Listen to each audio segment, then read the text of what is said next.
Hey guys, welcome to my YouTube channel Civil IQ. Myself Akshay Rathod, and today we teach about soil mechanics question number 141 से लेके 150 तक के। Friends, मेरे प्यारे दोस्तों, अभी हम सॉइल मैकेनिक्स कवर कर रहे। थोड़ा बिजी शेड्यूल रहने के कारण मैं वीडियो नहीं बना सका, पर let's start. The net ultimate bearing capacity of soil purely cohesive soil. इसके ऑप्शन है a dependent on width of footing and is independent of depth of footing, then it's depend on depth of footing and is independent of width of footing, then C depend on both depth and width of footing, then D is independent of both depth and width of footing. Okay guys, अभी हम net ultimate bearing capacity का equation देखेंगे और वो equation के बाद हम देखेंगे कि इनमें से कौन से क्राइटेरिया हमें मैच हो रहे हैं, कौन से क्राइटेरिया मैच हो रहे हैं और कौन से क्राइटेरिया हमें मैच नहीं हो रहे। तो गाइस, ये डिपेंडेंट है कि नहीं ये हम देखेंगे। तो यहाँ पे मैंने सॉल्यूशन दिया है कि the net ultimate bearing capacity Q N U is equal to C N C plus Q into N minus one plus 0.5 gamma B N gamma. यहाँ पे हम एन सी की वैल्यू फ्रेंड्स 5.7 लेंगे, एन क्यू की value 1 लेंगे और N R N gamma की value हम 0 लेंगे। तो जब भी हम ये सब वैल्यू ये इक्वेशन में पुट करेंगे फ्रेंड्स, तो क्या होगा, हम जब भी ये वैल्यू इक्वेशन में पुट करेंगे हम, तो क्या होगा सी एन सी। तो यहाँ पे एन सी की वैल्यू हम 5.7 रख रहे, तो 5.7 हमारी वैल्यू रख रहे। उसके बाद Q N Q Q into N Q minus one, तो एन क्यू की वैल्यू हम जब 1 रखेंगे तो ये पूरा 0 हो जाएगा यहाँ पे।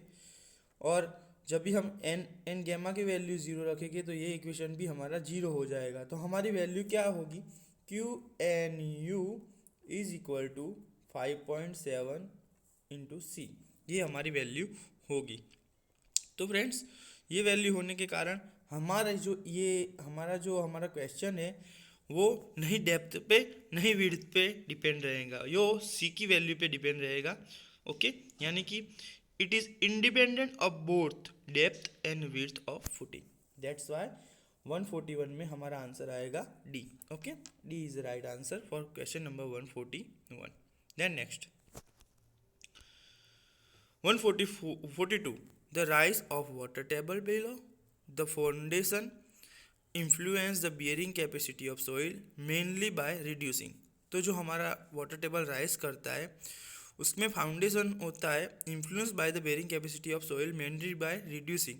तो उसकी में क्या हमारा रिड्यूसिंग होएगा, क्या क्या चीज़ में बदलाव आएगा। तो option A cohesion and effective angle of shearing resistance, then cohesion and effective unit weight of soil, then C effective unit weight of soil and effective angle of shear resistance, then F effective angle of shear resistance। Okay, तो D. यहाँ पे हम उसका solution देखेंगे 142 में। तो 142 में क्या है कि ultimate bearing capacity as per तेजागी for strip footing के लिए। यहाँ पे फ्रेंड्स हमने जो आगे देखा वो अलग इक्वेशन था, यहाँ पे स्ट्रिप फुटिंग के लिए है। हमने आगे अल्टीमेट बेरिंग कैपेसिटी का इक्वेशन लिखा था तेजागी के लिए, यहाँ पे स्ट्रिप फुटिंग के लिए। तो वो इक्वेशन हमारा ऐसा कुछ इस तरह से रहेगा कि C N C Q U, that means ultimate bearing capacity Q U is equal to C N C plus gamma D N Q plus 0.5 gamma N gamma into B. तो यहाँ पे जो सी है हमारा कोहेजन है, सी की वैल्यू हम जो यहाँ पे रखेंगे वो कोहेजन की वैल्यू रखेंगे, गैमा की वैल्यू हम यूनिट वेट ऑफ सॉइल रखेंगे। यहाँ पे बी है जो विड्थ ऑफ फाउंडेशन है, और एन सी एन गैमा और एन क्यू है जो बेरिंग कैपेसिटी के फैक्टर्स है। तो यहाँ पे जो हमारा यहाँ पे जो बात की हुई है वो सबमर्ज की हुई है, यहाँ पे जो पानी के अंदर की बात की हुई है। दैट मीन्स हमारा जो गैमा रहेगा यूनिट वेट ऑफ सॉइल वो सबमर्ज रहेगा, और सबमर्ज रहेगा उसके कारण जो हमारा यहाँ पे वैल्यू होगी वो दोनों पे इफेक्ट करेगी हमारी, किस दोनों में रिड्यूसिंग होगी, cohesion and effective unit weight of soil दोनों में होगी। दैट्स वाई हमारा आंसर बनेगा B is the right answer हमारा यहाँ पे बनेगा। Okay, then C then sorry question number 143 Terzaghi's general bearing capacity formula for strip footing. तो तेजागी का जनरल फार्मूला जो हमारे प्रीवियस क्वेश्चन में था उसमें हमने देखा कि सी एन सी प्लस गेमा डी एन क्यू प्लस 0.5 गेमा एन गेमा इंटू बी। तो यहाँ पे सब सी क्या है, गेमा क्या है, डी क्या है, बी को हम किससे डिनोट करते हैं वो बताया है कि C denote for unit cohesion, then gamma is denote to unit weight of soil, then d is equal to depth of foundation, then b is equal to width of foundation। ये हमारा इस तरह से है। अब ये जो बेरिंग कैपेसिटी है ये इक्वेशन को हम क्या कहते हैं, तो हम ये इक्वेशन को क्या कहते हैं फ्रेंड्स, तो हम ये इक्वेशन को कहते हैं अल्टीमेट बेरिंग कैपेसिटी। ये इक्वेशन हमारा है, किसका इक्वेशन है, अल्टीमेट बेरिंग कैपेसिटी का हमारा ये इक्वेशन है। दैट मीन्स हमारा जो इक्वेशन है ये इक्वेशन हमारा है, थोड़ा सेंसिटिव हमारी स्क्रीन है फ्रेंड्स, तो थोड़ा आप एडजस्ट करना। तो हमारा ये इक्वेशन है, C is right answer for question number 143। उसके बाद हमारा क्वेश्चन नंबर है Terzaghi's bearing capacity factor N C N Q and N gamma are function of. तो हमारे तेजागी के बेरिंग कैपेसिटी के जो फैक्टर्स है एन सी एन क्यू और एन गेमा वो किसके फंक्शन है, कोहेजन के है, angle of internal friction only, then both cohesion and angle of internal friction, then none of above. तो ये फ्रेंड्स है हमारे जो ये है जो फंक्शन है ये एंगल ऑफ इंटरनल फ्रिक्शन के ही है, उसके अलावा किसी के नहीं है। तो B is the right answer for question number 144। Then question number 145 in the plate loading test for determining the bearing capacity of soil the size of square bearing plate should be. तो friends जब भी हम interview में जाते हैं, जब भी हम सॉइल मैकेनिक्स की ब्रांच को कोरिलेट करते हैं, तो सॉइल सब्जेक्ट कोई भी एग्ज़ाम में बहुत ज़्यादा बड़ा पोर्शन रहता है दैट। तो हम क्या करते हैं, सॉइल मैकेनिक्स एंड फाउंडेशन पे तो हम थोड़ा ज़्यादा ध्यान देते हैं। तो जब भी ये हम इंटरव्यू में जाते हैं, जब भी हम एग्ज़ाम में जाते हैं, तो हमें पता होना चाहिए कि प्लेट लोड टेस्ट होता है जो बेरिंग कैपेसिटी ऑफ सॉइल के लिए होता है। और इसमें जो यहाँ पे हमारा ये क्वेश्चन एक हमें जानने मिला, और दूसरी चीज़ ये होती है कि उसकी जो प्लेट होती है उसकी साइज उसकी प्लेट की साइज़ कितनी रहती है। तो हमारी जो प्लेट की साइज रहती है ये हमको ऑप्शन दिया है, यहाँ पे हम पहले ऑप्शन पढ़ लेते हैं, उसके बाद हम देखेंगे। तो हमारी जो प्लेट की साइज रहती है वो लेस देन 300 mm, उसके बाद बिटवीन 300 to 750 mm, उसके बाद between 750 mm and 1 metre, that means 1000 mm। Sorry यहाँ पे सेंटीमीटर की वजह उन्होंने 1 मीटर लिख लिया है, तो दैट मीन्स 10,000 mm होता है यहाँ पे। तो ये हमें मैटर नहीं करता उतना, फिर ग्रेटर देन 1 मीटर। तो हमारा जो राइट आंसर बनेगा वो 145 में बी बनेगा फ्रेंड्स, कि हमारा जो प्लेट रहता है, प्लेट का जो स्क्वायर बेरिंग रहता है वो 300 mm से लेके 750 mm के बीच में रहता है। दैट्स वाई हमारा आंसर आएगा B. Okay, then next 146 select the incorrect statement bearing capacity of soil depend upon the amount of direction load। एक हमारा स्टेटमेंट ऐसा है कि बेरिंग कैपेसिटी हमारी जो सॉइल पे है वो डिपेंड रहेगी अमाउंट जो हमारा लोड की अमाउंट है वो, एंड डायरेक्शन ऑफ लोड जो लोड की डायरेक्शन है उस पर डिपेंड रहेगी। उसके बाद bearing capacity of soil depend on type of soil, जो हमारी बेरिंग कैपेसिटी होती है सॉइल की वो सॉइल की टाइप पे रहेगी। उसके बाद हमारा नेक्स्ट ऑप्शन है bearing capacity of soil depend upon shape and size of footing. उसके बाद हमारा जो चौथा हमारा है वो है D bearing capacity of soil independent of rate of loading. तो हमारा यहाँ पे हम देखेंगे कि कौन सा ऑप्शन हमारा मैच हो रहा है, यानी कि कौन सा हमारा मैच हो रहा है। गलत बताने का बात है। तो यहाँ पे हम पहला देखेंगे, फिर से एक गौर करेंगे। तो जो bearing capacity of soil depend upon amount and direction of load. तो यहाँ पे फ्रेंड्स इस पे ही हम ये हमारा इसको हम अभी पेंडिंग में रखेंगे। पहले हम देखेंगे bearing capacity of soil depend on the type of soil. तो टाइप ऑफ सॉइल पे तो वो डिपेंड करती ही है। तो हमारा राइट, ये तो जो ऑप्शन होगा ये राइट होगा। उसके बाद जो हमारा नेक्स्ट है उसमें हम देखेंगे कि bearing capacity of soil depend upon size and shape of footing. तो ये इस पे भी डिपेंड करती है। देन हमारा डी होगा bearing capacity of soil is independent of the rate of loading. Yes, bearing capacity जो हमारी होती है रेट ऑफ लोडिंग पे डिपेंड नहीं रहती। तो ये भी हमारा राइट है। तो ये इसमें जो सभी हमारे बी सी यानी कि हमारे बी सी डी और राइट है, दैट मीन्स ए गलत है हमारा। तो A is the right answer for this particular question. Okay, तो 146 में हमारा राइट आंसर बनेगा 140। A is the right answer for 146। उसके बाद ये मेरा सबसे फेवरेट क्वेश्चन है, क्योंकि जब भी हम एग्ज़ाम में जाते हैं, जब भी हम गेट की एग्ज़ाम में जाते हैं, जब भी हम कॉम्पिटिटिव टाइप की जो एग्ज़ाम में जाते हैं, तभी ये क्वेश्चन पूछते हैं। और ये क्वेश्चन बहुत ही हमें भारी पड़ता है, एग्ज़ाम में भारी लगता है, पढ़ता नहीं भारी लगता है फ्रेंड्स। मैं पढ़ता हूँ। उसके बाद हम उस स्पेसिफिकेशन देखेंगे और उसके बाद कौन सी वैल्यू कहाँ रखनी है वो देखेंगे।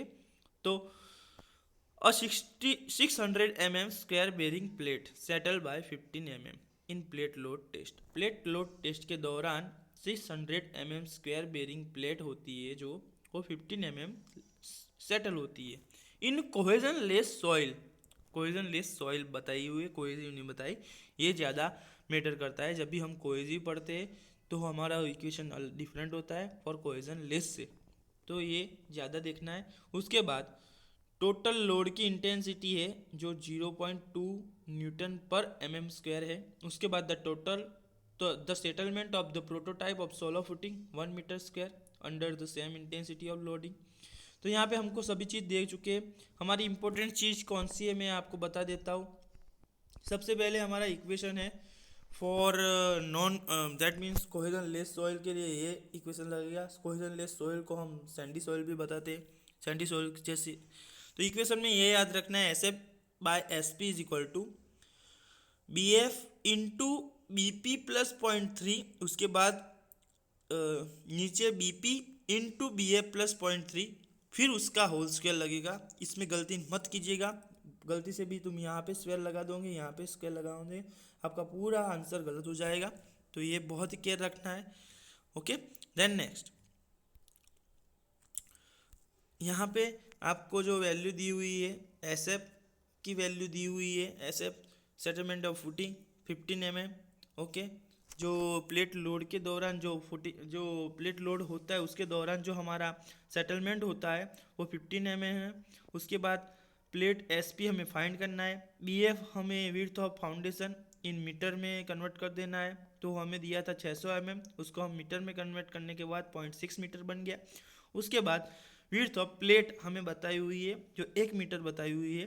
तो ये सब को हमें इक्वेशन में पुट कर देना है। इक्वेशन में हमें पुट करने के बाद हमें इस तरह का इक्वेशन मिलेगा 15/m, that means S F by S P is equal to B F into B P plus 0.3 then B P into B F plus 0.3 का होल स्क्वायर। ओके, तो यहाँ पे जो चीज़ रखनी है वो बहुत केयरफुली रखनी है, तो ही तुम्हारा राइट आंसर बनेगा, अदरवाइज आपका आंसर गलत हो जाएगा। ओके, तो उसके बाद जो हमारा क्वेश्चन आंसर बनता है वो 17.31 mm बनता है। और वो जो लाई करेगा किसके बीच में लाई करेगा, वो हमारा 15 mm से लेके 25 के बीच में लाई करेगा। That's why B is the right answer for this particular question.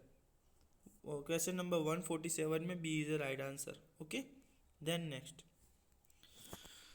अब उसके जैसा ही क्वेश्चन है, सेम चीज़, सिर्फ ये जो 600 mm का स्क्वायर था उसके बदले हमें दे दिया है 300 mm का स्क्वायर दे दिया है।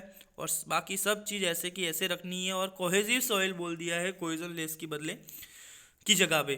तो हम उसका भी इक्वेशन देखेंगे, हम पहले पढ़ लेते हैं जो कि नए हमारे जो व्यूअर्स होते हैं उनको दिक्कत नहीं हो। तो 300 mm square bearing plate settle by 15 mm in plate load test. तो हमें ये अब तो हमें माइंड में ठस लेना है, यानी कि फिट कर देना है हमारे माइंड में कि बेरिंग कैपेसिटी हम किससे फाइंड करते हैं, तो प्लेट लोड टेस्ट से फाइंड भी करते। In a cohesive soil when the intensity of loading is 0.2 Newton per mm square, the settlement of prototype shallow footing 1 meter square under the same intensity of loading. तो यहाँ पे जो हमारा equation आएगा उसमें बहुत सारा बदलाव हो जाएगा। उसमें तो इक्वेशन था S F by S P is equal to B F into B P plus 0.3, then below में S B F into B P plus 0.3, फिर उसका होल स्क्वायर था। यहाँ पे हमारा चेंज आ जाएगा यहाँ पे इक्वेशन में, सिंपल सा इस तरह का इक्वेशन रहेगा, S F by S P is equal to B F by B P, जहाँ एस एफ की वैल्यू हमें फाइंड करनी है, एस पी की वैल्यू हमें 15 दे चुके हैं, बी एफ हमारा 1000 है, बी पी हमारा 300 है, तो हमारा एस एफ हम फाइंड कर देंगे 150/3 हो जाएगा। उसके बाद हमारा आंसर बनेगा 15 mm। ओके, तो हमारा राइट आंसर यहाँ पे बनेगा 15 mm, हमारा राइट आंसर बनेगा। ओके, सो 148 में हमारा राइट आंसर 15 हो जाएगा। Then next, rise of water table in a cohesionless soil up to ground surface reduce the net ultimate bearing capacity approximately by। तो हमारा जब भी वाटर टेबल राइज करेगा कोहेजनलेस सॉइल में, तब हमारा जो ground surface up to ground surface में नेट अल्टीमेट बेरिंग कैपेसिटी कितनी कम होगी, यानी कि कितनी बढ़ेगी या कम होगी, यानी कि यहाँ पे कम होने की बात ही की है, रिड्यूस होने की बात की है, तो वो कितने % तक रिड्यूस हो सकती है। तो हमारा जो इक्वेशन है 0.5 गैमा एंड गैमा, तो उसमें हम वो इक्वेशन यूज़ करते तो उस तहत पर हमारा जो बेरिंग कैपेसिटी है वो 50% कम होगी। ओके, तो वो हमारी जो होगी वो 50% कम होगी। तो राइट आंसर इज 149 में B is the right answer for 149। Then contact pressure beneath a rigid footing resting on a cohesive soil. ये बहुत ही इम्पोर्टेंट क्वेश्चन है। हमें यहाँ पे जब भी ये क्वेश्चन आता है ना, तभी हम यहाँ पे दो चीज़ देखनी होती है, सॉइल का टाइप देखना होता है, कोहेसिव सॉइल है या कोहेजनलेस है, ये एक फर्स्ट चीज़ हो गई। उसके बाद फुटिंग देखना होता है, रिजिड है या फ्लेक्सिबल फुटिंग है। टोटल 4 टाइप होते हैं फ्रेंड्स, ये बताने के टोटल 4 टाइप होते हैं। जब भी हम ये क्वेश्चन डिस्कस करते हैं तो हमारे माइंड में ये पिक्चर आ जानी चाहिए। मैंने पहले भी ये कॉन्सेप्ट डिस्कस कर चुका हूँ मैं। अब आपको ये कॉन्सेप्ट आपके माइंड में आ जाना चाहिए कि पहली जो फ्लेक्सिबल होती है, फ्लेक्सिबल में क्ले की बात करते हैं तो क्ले होती है कोहेसिव। तो कोहेसिव फ्लेक्सिबल में क्या होता है, पहले कम होता है, फिर यानी दैट मीन्स जो हमारी एजिस होती है उसमें कम होता है और मिडल में ज़्यादा होता है। तो उससे एकदम उल्टा होता है रिजिड में क्या होता है, कोहेसिव में तो एजिस पे मोर होता है, मिडल में एजिस पे ज़्यादा लोड लगता है एज़ कम्पेयर टू मिडल पे। तो इस तरह से हम देखते हैं। तो मैं आपको ज़्यादा बताता हूँ कि कोहेसिव है, रिजिड है तो क्या होता है, एजिस पे ज़्यादा लगता है और मिडल में कम लगता है। ये बात आपको याद रखनी है। टोटल 4 टाइप के ही होते हैं, उसमें आपको मैंने फिगर बता दी तो आपको अब कोई दिक्कत नहीं रहेगी। तो मैं आपको पढ़ के बता देता हूँ कि the contact pressure for rigid footing is a maximum at edge. Rigid footing में जो कॉन्टैक्ट प्रेशर रहता है वो मैक्सिमम कहाँ रहता है, एजिस पे, for footing on a clay, that means rigid footing. But clay में, बट रिजिड फुटिंग में जो सैंड क्या होता है उसमें मिनिमम होता है एजिस पे। ओके, यहाँ पे जो होता है मिनिमम होता है एजिस पे और यहाँ पे जो होता है हमारा वो मैक्सिमम होता है एजिस पे। तो राइट आंसर हमारा इसमें बनेगा 150 में हमारा राइट आंसर बनेगा एजिस पे more compare to middle. Okay, तो 150 में भी हमारा सही आंसर बनेगा बी। ओके,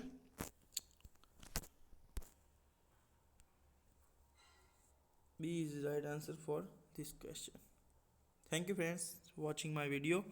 अभी हम 151 से लेके 160 तक के क्वेश्चन देखेंगे क्विकली उसके बाद के वीडियो में। Okay, so thank you so much for watching this video.